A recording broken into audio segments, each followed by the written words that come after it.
मुलुकमा शान्ति र समृद्धिको कामना गर्दै कालभैरव महायज्ञ थालिएको छ। देशमा राजनीतिक स्थायित्व होस् वा शान्ति मिलोस् भन्ने कामना गर्दै कालभैरव महायज्ञ सञ्चालन गरिएको हो।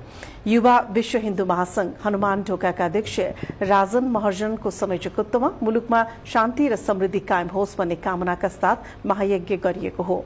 महायज्ञ 8 दिनसम्म सञ्चालन हुनेछ। हनुमान ढोका अवस्थित कालभैरवको मूर्ति 16औं शताब्दीका राजा प्रताप मल्लले न्यायको मूर्तिका रूपमा स्थापना गरेको इतिहासमा उल्लेख छ।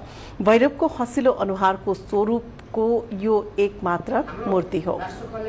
होस्, विश्व शान्ति होस्, नेपाल आमालाई कुनै पनि दुःख बेरा नपुगोस् र साथसाथै जति पनि यो आन्दोलनका क्रममा यो 77 जना मरेका हाम्रा अथवा कसैका छोराछोरी हुन्, उहाँहरूको चिर शान्तिको कामना, उहाँहरूको आत्माले सुख शान्ति पाओस् र साथसाथै हामी जीवित भएका व्यक्ति हाम्रा कोही पनि छोराछोरीहरू अकाल मृत्युमा नपरोस् र राष्ट्र संस्था पुनर्स्थापना होस् भन्ने कामना गर्दै यो कालभैरव महायज्ञ गरेको हो।